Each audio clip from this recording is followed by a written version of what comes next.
बारे में जानेंगे और इसके साथ ही साथ वर्ब को किस तरह सेंटेंस में फाइंड आउट किया जाता है ये भी आप सीखेंगे।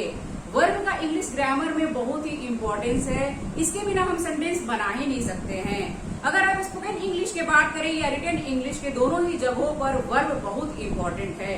गाइज, अगर आप वर्ब को अच्छे से समझ गए तो समझिए 90% इंग्लिश ग्रामर आपकी मुट्ठी में हो जाएगी। So without any further delay let's get into the video.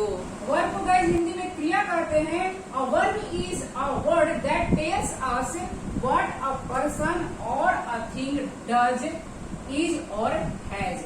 यानी वर्ब वह शब्द है जो हमें बताता है कि पर्सन या थिंग यानी कि सब्जेक्ट जो है क्या करता है, सब्जेक्ट के काम के बारे में बताता है, सब्जेक्ट की स्थिति के बारे में बताता है एंड सब्जेक्ट के पास क्या है, ओनरशिप की यहाँ पर बात होती है। The words which show the action और स्टेट ऑफ बीइंग, यानी कि जिन शब्दों से किसी काम के करने या होने का पता चलता है उन्हें क्रिया कहते हैं। यानी जिन शब्दों से किसी काम को करने या होने का पता चलता है उन्हें क्रिया कहते हैं। जैसे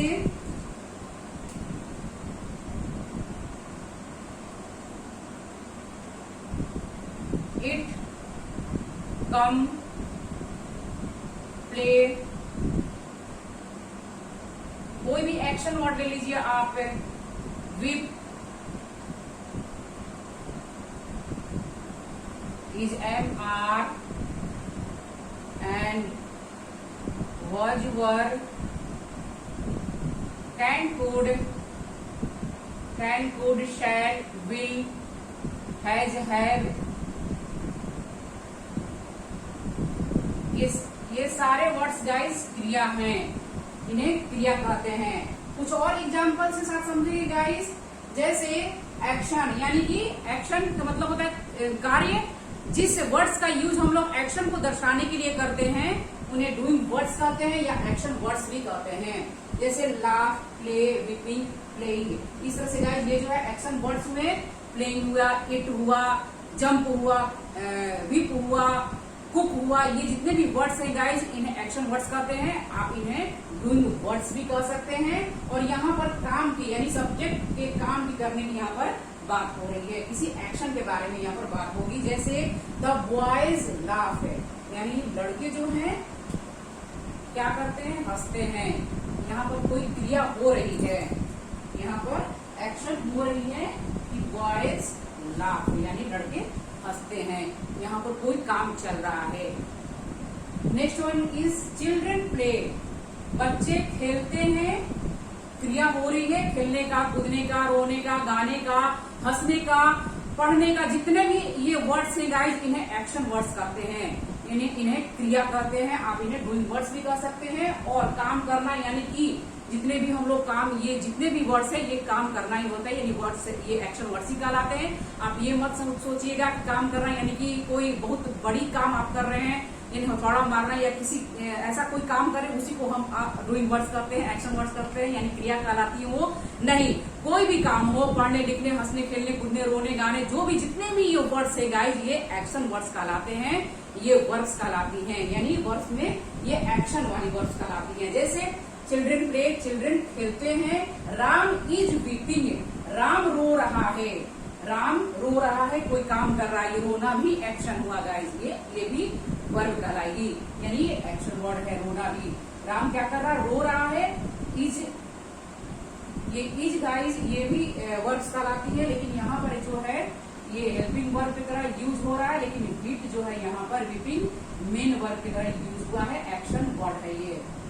यू आर प्लेइंग, तुम खेल रहे हो, यू आर प्लेइंग ये जो है डूइंग वर्ड है यानी एक्शन वर्ड है, और आर जो है हेल्पिंग वर्ब है। आप इसे मेन वर्ब भी कह सकते हैं, प्लेइंग को मेन वर्ब, इस तरह से गाइस। यानी कि अब आप समझ लीजिए जो भी वर्ड्स इस तरह के हैं जो काम को दर्शाएं उन्हें एक्शन वर्ड्स भी कह सकते हैं, आप डूइंग वर्ड्स भी कह सकते हैं। Next guys relation and possession, यानी सब्जेक्ट के अधिकार एवं संबंध के बारे में यहाँ पर बात होगी। जैसे I have a car, I have a car यानी कि मेरे पास एक कार है। यहाँ पर एक पोजेशन की बात हो रही है, अधिकार की बात हो रही है, मेरे पास एक कार है। Radha has a doll, Radha के पास एक डॉल है।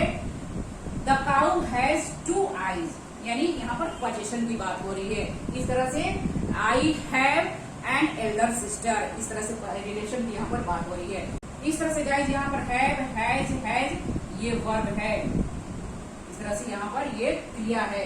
Ram is in state of being, यानी कि जब सब्जेक्ट की दशा या स्थिति के बारे में बात करनी हो तो यहाँ पर आप इस तरह से इज, एम, आर और पास्ट में वॉज वर्ब के यूज करेंगे। और यहाँ पर गाइस ध्यान दीजिएगा, यहाँ पर नॉन एक्शन, यानी कि एक्शन यहाँ पर मिसिंग है। यहाँ पर कोई एक्शन की बात नहीं हो रही है, एक्शन सिर्फ यहाँ पर हो रहा है। किसी भी काम को करने का जहाँ पर बोध हो वहां पर एक्शन वाले ये सेंटेंसेस कहलाते हैं। यहाँ पर एक्शन मिसिंग है, यहाँ पर कोई काम नहीं हो रहा है। जैसे Ram is in state of being, यानी कि यहाँ पर सिर्फ दशा और स्थिति की बात हो रही है कि सब्जेक्ट की दशा क्या है, स्थिति क्या है। राम इज इल, राम के बारे में बात हो रही है, किसी भी चीज के बारे में बात हो रही है। राम इज इल, राम बीमार है। क्या यहाँ पर एक्शन हो रहा है? एक्शन नहीं हो रहा, सिर्फ ये बताया जा रहा है कि राम बीमार है। यहाँ पर एक्शन मिसिंग है। आई एम हैप्पी, मैं खुश हूँ, यहाँ पर कोई काम नहीं चल रहा है, बस बताया जा रहा है कि मैं खुश हूँ। यू फील सैड, ये फील है, ये यहाँ पर भी एक्शन नहीं हो रहा है। तो यहाँ पर जो है तुम उदास महसूस करते हो या कर रहे हो, यहाँ पर भी गाइस कोई एक्शन नहीं हो रहा है। यू लुक ब्यूटीफुल, तुम सुंदर दिख रहे हो या दिखते हो।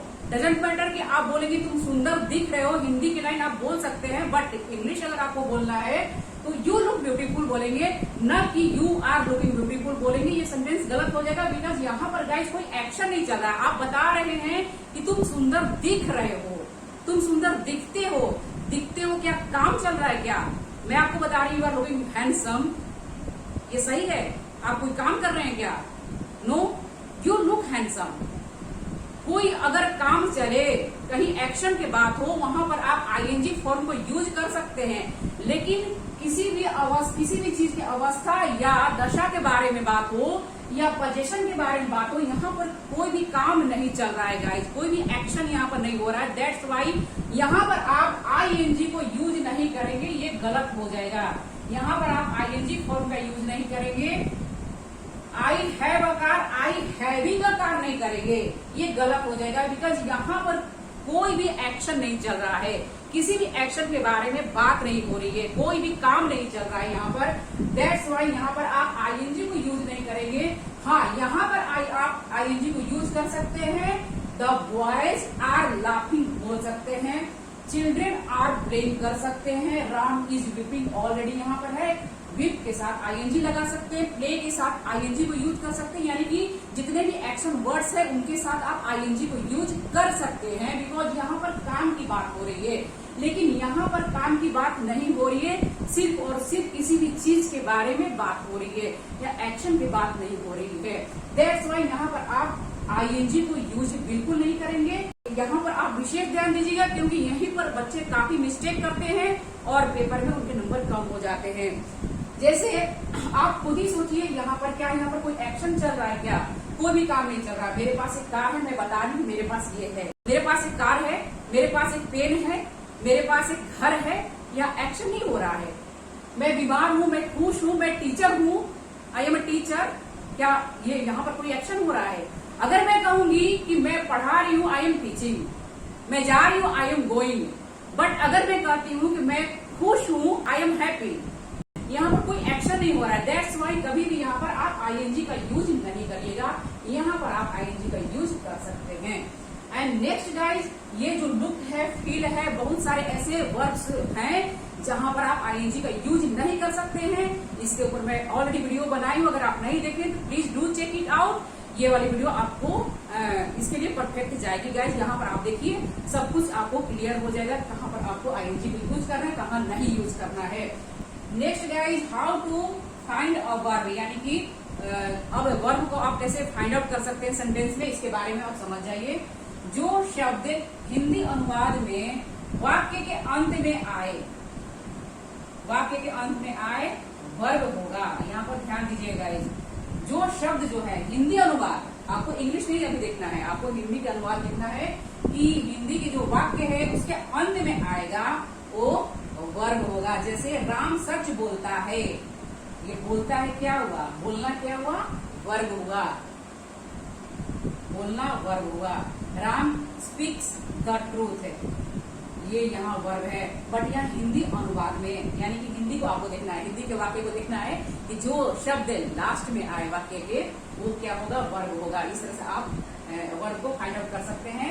अगर इंग्लिश में लिखा है तो उसको पहले आप हिंदी करिए, देन आप फाइंड आउट कर सकते हैं कि हाँ ये जो लास्ट में आया है ये वर्ब है। जैसे राम सच बोलता है, राम स्कूल जाता है, या तुम स्कूल जाते हो, हम लोग खेलते हैं, है ना, हम लोग खेलते हैं, ते हैं, आया लास्ट में। राम किताब पढ़ता है, ता है, ते हैं, ती हैं, ये जितने भी ये लास्ट में आ रहा है गाइस, ये वर्ब्स कहलाएंगी, यानी कि वर्ब ये होगा। लास्ट में जो भी ये आएगा, खेलता है, जाता है, जा रहा है, जा चुका है, ये जितने भी हैं, ये सब जितने भी हैं ये वर्ब्स हैं। राम सच बोलता है, ये बोलना, यानी कि लास्ट में जो आ रहा है ये क्रिया है। देन नेक्स्ट गाइस, कर्ता में, यानी सब्जेक्ट में क्या करता है, यानी सब्जेक्ट क्या करता है, सब्जेक्ट ने क्या किया, सब्जेक्ट क्या करेगा, सब्जेक्ट को क्या हुआ लगाएं, और जो भी जवाब आए, जो भी उत्तर आए वो वर्ब्स कहलाएंगी। जैसे राम रीड्स अ बुक है, राम रीड्स अ बुक है, राम यहाँ पर आप लगाइए, सवाल करिए आप कि राम क्या करता है, प्रश्न करिए राम क्या करता है, और जो भी जवाब आए, जवाब क्या आ रहा है, राम एक किताब पढ़ता है, रीड्स, यहाँ पर ये वर्ब हुआ। इस तरह से गाइस आप बहुत इजी तरीके से फाइंड आउट कर सकते हैं। सब्जेक्ट क्या करता है, प्रश्न करेंगे और जो भी जवाब आएगा वो क्रिया होगी। दे हैव लर्न्ड इंग्लिश, यानी उन्होंने क्या किया है, हैव लर्न्ड है, क्या किया है, यहाँ पर आप यूज करेंगे और जो भी जवाब आएगा वो वर्ब्स कहलाएंगे, यानी कि यहाँ हैव लर्न्ड ये वर्ब है।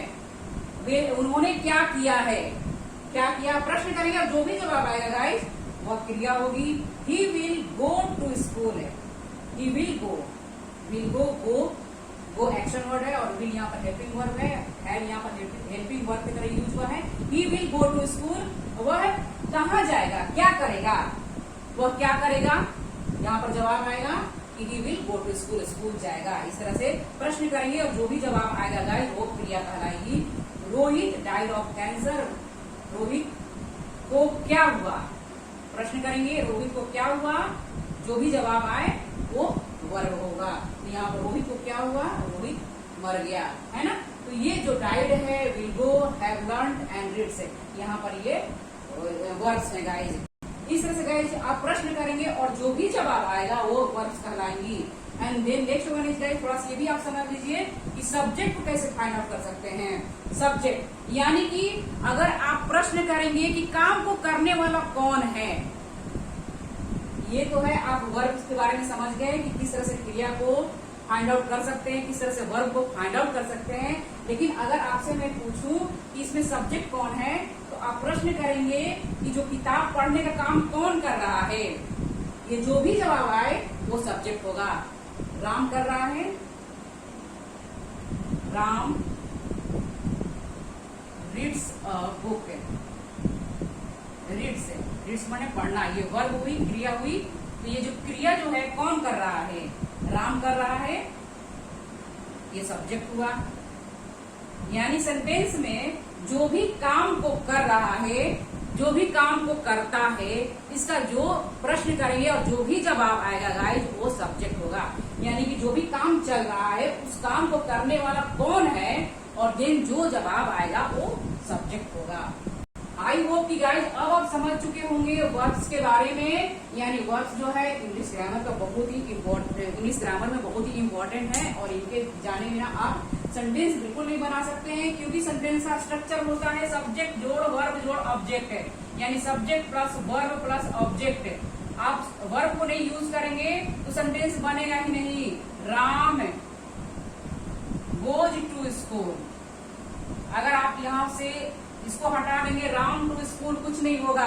राम प्लेज फुटबॉल, या राम इज प्लेइंग फुटबॉल। अगर आप प्ले को हटा दे या इज प्लेइंग को हटा दे तो राम फुटबॉल, कुछ नहीं होगा। क्या है? कुछ नहीं। What is this? लेकिन अगर आप कहते हैं कि गो, जाओ, कम, आओ, रन, दौड़ो, इस तरह से गाइस, हंसो, लाफ, हंसो, पढ़ो, इस तरह से अगर आप एक वर्ब केवल बोलेंगे तो यहाँ पर एक मीनिंगफुल सेंस बनेगा, यानी मीनिंगफुल सेंटेंस बनेगा। लेकिन अगर आप सेंटेंस में वर्ब को यूज नहीं करते हैं तो सेंटेंस कुछ है ही नहीं। सेंटेंस का कोई पहचान नहीं है, इंग्लिश ग्रामर का कोई पहचान नहीं है बिना वर्ब के। तो गाइज आई होप कि अब आप समझ चुके होंगे वर्ब्स के इम्पोर्टेंस के बारे में। तो गाइज अगर आपको वीडियो अच्छी लगी तो आप अपने दोस्तों के साथ जरूर शेयर करिए, और चैनल पर नए हैं तो सब्सक्राइब भी कर दीजिएगा, और गाइज वीडियो को लाइक जरूर करिए। और आज के लिए बस इतना ही गाइज, नेक्स्ट वीडियो मिलते हैं, तो थैंक यू, धन्यवाद।